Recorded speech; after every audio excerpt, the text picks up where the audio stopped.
So, how does a major city really hit the accelerator on its economy? We're not talking about just a few small tweaks here and there. Today, we're going to pop the hood on Cape Town's pretty ambitious plan to basically rebuild its entire economic engine from the ground up. And it all kicks off with this. This is a really bold declaration.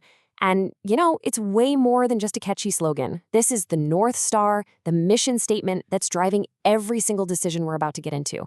It really signals a major shift in how the city even sees its own role. Okay, so that's the million-dollar question, isn't it?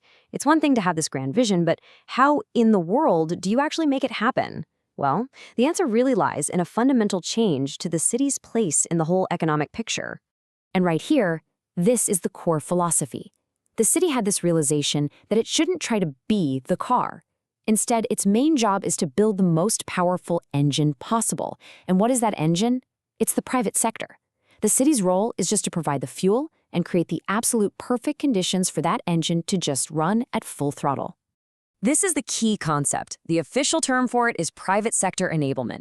It's really a big move away from that old model of, top-down government projects.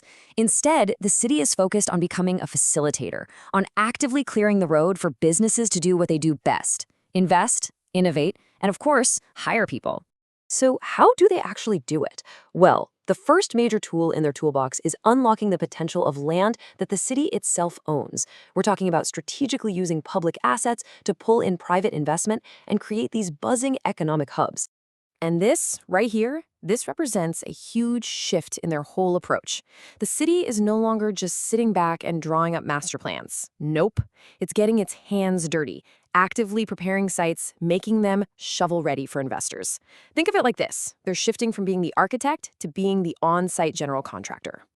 And this isn't just some theory they're talking about. It's happening in very specific real-world places.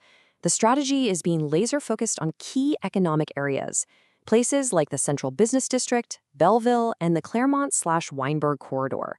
Each one was picked for its high potential for growth. This whole enablement idea goes way beyond just big buildings. It applies to infrastructure too. So by investing in public transport in an area like Philippi, the city basically uses something like a new bus route as a catalyst, sparking local economic activity and connecting way more people to opportunities. All right, let's move on to the second key lever they're pulling. If unlocking land is the hardware, then this part is the software update. I mean, you can have the best location on Earth, but if it's a nightmare to get permits, businesses are just going to go somewhere else. So the city is tackling bureaucracy head on. So what does this actually look like on the ground? Well, it's all about speed and simplicity. The city is literally tracking and slashing wait times for really critical things like building plans and business licenses. And this is so important. It's helping small and medium businesses get online because it recognizes that these guys are the pistons that keep the whole engine running. You can kind of see here how it all connects to create this virtuous cycle. New growth helps pay for the new roads and pipes it needs through things called development charges. The city's own purchasing power is being used to strengthen local suppliers. And supporting smaller businesses, well, that lifts the entire economic tide. It's all about building a self-sustaining ecosystem. Okay, so that's the strategy, that's the plan. But the big question is it actually working? Let's take a quick look at the economic dashboard and see what the data tells us about how this finely tuned engine is performing.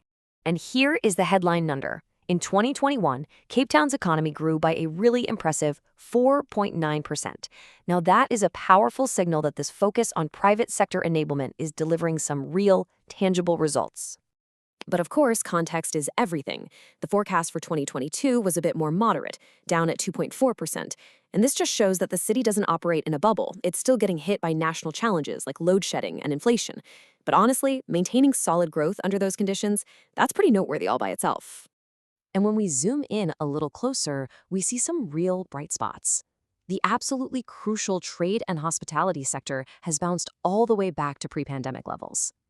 The city is doubling down on attracting international events, and get this, private investment in small-scale green energy is actually exceeding the city's own targets. These are all signs of a really diverse and resilient economy. So, if you take one thing away from this, it should be this.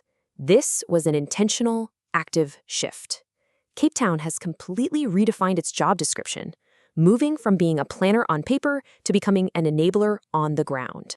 So let's just quickly recap the blueprint. The goal is crystal clear. Be the easiest place in Africa to do business. The method? Enable the private sector. The two main tools they're using are unlocking land and cutting red tape. And the result, as the data seems to suggest, is an economy that's showing both real resilience and real growth. And that really leaves us with a pretty big question. We've just looked at Cape Town's model of active enablement. Could this hands-on facilitator role be the blueprint that other cities all across the continent need to unlock their own economic potential? It's a strategy we are definitely going to be watching.